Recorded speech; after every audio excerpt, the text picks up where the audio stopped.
Ritual di Lembah Hitam, karya fiksi mistis Indonesia. Kabut menggantung tebal di atas lembah yang dijuluki orang-orang suku Wanohem sebagai lembah hitam, tempat di mana bumi dan roh leluhur bersatu dalam kesunyian yang tidak boleh diganggu. Di sanalah kisah ini bermula, kisah tentang 3 peneliti muda yang datang membawa ambisi ilmu pengetahuan, namun pulang hanya dalam bentuk bisikan angin malam. Alian, mahasiswa antropologi dari Jakarta, adalah pemimpin ekspedisi kecil itu. Bersamanya ada Rara, pembuat dokumenter independen, dan Bagas, teknisi kamera yang keras kepala namun setia. Tujuan mereka sederhana, mendokumentasikan adat kuno suku Wanohem yang belum pernah terekspos dunia luar. Mereka tiba di Wamena dengan pesawat kecil, lalu disambut seorang pria tua bernama Bapak Yonas, pemandu lokal yang dipilih oleh lembaga penelitian. Tubuhnya kurus,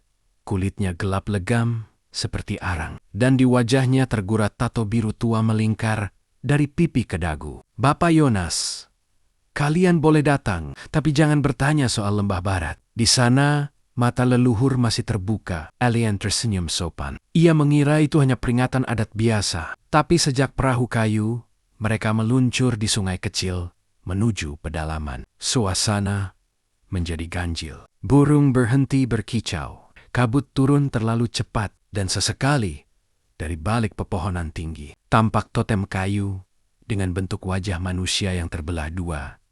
Separuh tersenyum, separuh menangis. Malam pertama, mereka tiba di desa Wanohem. Rumah-rumah panggung dari kayu tua berdiri melingkar menghadap ke api unggun besar. Saat matahari turun, orang-orang desa keluar dengan pakaian adat dan mulai menabuh tifa. Nyanyian mereka pelan tapi berat, seperti doa dalam bahasa yang tidak dikenali. Alian, Rara menyalakan kameranya. Api unggun menari di wajah para tetua, menciptakan bayangan yang bergerak aneh di tanah. Saat ia melihat hasil rekaman malam itu, jantungnya berhenti sejenak. Di belakang para penari, tampak sosok tinggi hitam tanpa wajah, berdiri diam di antara pohon, menatap ke arah kamera. Rara, di video ini ada yang lain. Alian, mungkin bayangan. Bapak Yonas pelan.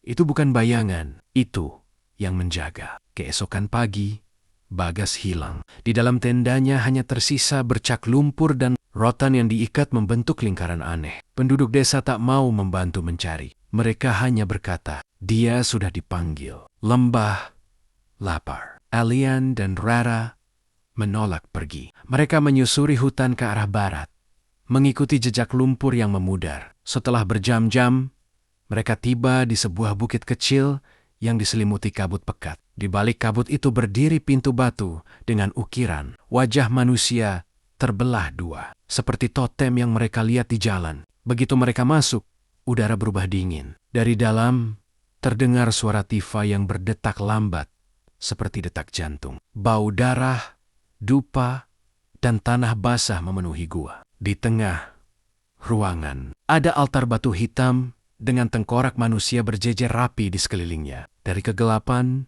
muncul Bapak Yonas. Wajahnya kini diwarnai cat merah. Tubuhnya dililit rotan berduri. Di tangannya, tombak dengan ujung batu tajam meneteskan darah segar. Alian berteriak, Bapak Ioni, Bapak Yonas, ritual leluhur. Kalian membuka gerbang yang seharusnya tertutup. Rara, kami hanya ingin tahu kebenaran. Bapak Yonas, kebenaran? Kebenaran adalah darah. Tanah butuh darah untuk tetap hidup. Ia menaburkan abu dari kendi. Dan seketika dinding gua bergetar. Dari bayangan altar, muncul sosok tinggi hitam berwajah manusia, tapi bermata merah. Roh itu berbisik dalam bahasa yang tak dimengerti, lalu menembus tubuh Rara. Gadis itu menjerit, dan tubuhnya terlempar ke udara. Lalu berdiri tegak, matanya kosong. Kini suaranya bukan lagi suara Rara. Rara dengan suara berat, tanah haus. Darah harus kembali ke tanah. Alian berlari keluar, tapi hutan berubah seperti labirin hidup. Akar-akar pohon melilit kakinya. Ranting bergerak seperti tangan, langit memerah, dan suara tifa menggema di seluruh lembah. Ia tersandung dan jatuh di tepi tebing. Dari bawah, terlihat puluhan tubuh tergantung di akar-akar besar. Mayat manusia dengan pakaian modern. Kamera tergantung di leher. Wajah mereka membusuk, tapi mata mereka terbuka. Alien, Tuhan. Ini peneliti sebelumnya. Suara Bapak Yonas bergema di udara, disertai gema tifa yang makin cepat. Bapak Yonas, setiap 100 tahun, roh lapar memanggil yang datang dengan rasa ingin tahu. Sekarang, giliranmu. Alien mencoba memanjat, tapi tanah di bawahnya pecah. Dari retakan itu keluar tangan-tangan hitam, menarik tubuhnya ke dalam lembah. Ia menjerit, namun suaranya tertelan kabut. Di menit terakhir sebelum tubuhnya hilang, kameranya masih merekam. Layar menampilkan wajah alien yang pucat, dengan darah mengalir di mata. Alien pelan. Ritual ini belum selesai. Rekaman itu ditemukan 2 minggu kemudian oleh tim pencari. Di dalam kartu memori hanya ada satu video berdurasi 59 menit, penuh suara tifa, bisikan dalam bahasa asing. Dan di akhir, terdengar suara Rara berbisik, "Satu lagi akan datang." Lembah masih lapar.